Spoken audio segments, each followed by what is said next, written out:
Hello and welcome to this channel. In this channel, I dedicated to showing you how you can get online jobs. In this video, I'm going to show you how to apply for the German transcription and pass the tests. If you have not already subscribed, please support by subscribing to this channel. And just going to create a very easy get email address.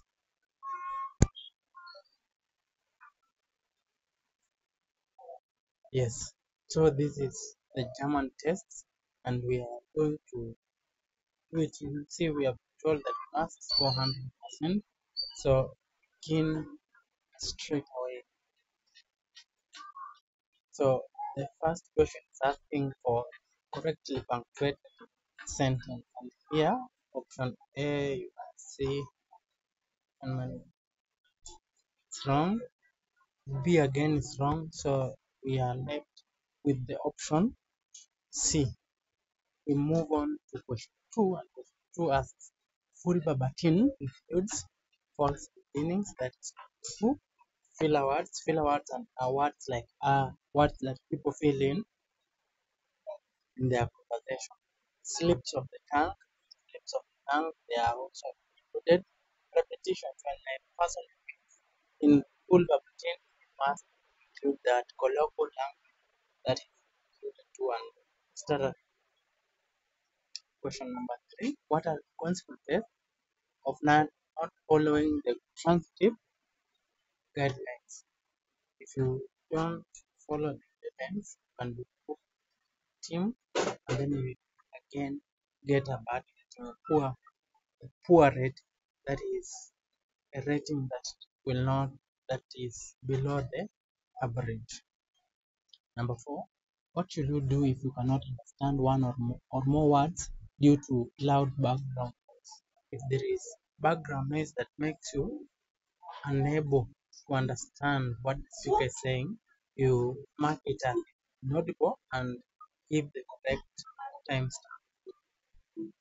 Question number 5. What should be done if one of those speakers cannot identify?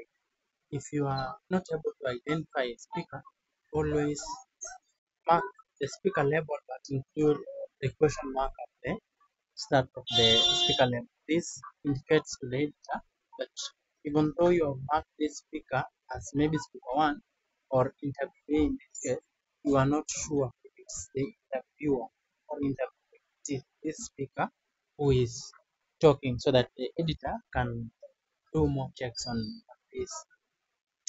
Longer passages from a speaker should be divided into paragraphs. After approximately, each paragraph should not exceed 100 words, and that is maybe it's about 3 to 4 lines in the transcription tool. Yeah, that is how it appears. Then a transcript in full verbatim will include slips of the tongue, that is true, started true, lips of thought, false starts, and failed attempts, that is also true. Question number 8. We are just about to be done. What do you do if the quality of a video file is very poor? In that case, you option A says that try your best and simply marking a lot of things as incomprehensible or unintelligible. That is not true. If the quality of the entire file is very poor, notify the transcript support who will inform the customer. Option B, that is right. And C again, if there are passages in the text that are incomprehensible to me due to the speaker's manner of speaking or the speaker's dialect, or because I'm unfamiliar with the area of topic, I choose a different file for it to transcribe and leave this one to people who can give quality work. Yeah, you always use common sense, use your reasoning to select the files that are easier for you to transcribe. What is the correct use of italics? In this case, this is a title of a book, and that is a correct way of transcribing. Option B is not among the, it's not a song, it's not a title of a book, it's not a word in foreign language. Question number 10. How are significant audio events marked in Kiva13? You always use a square bracket, then you have them lowercase. If you are interested, I'm sure that you pass this. If you are interested in part B, you can reach out. Please, please, yeah, I knew that you pass.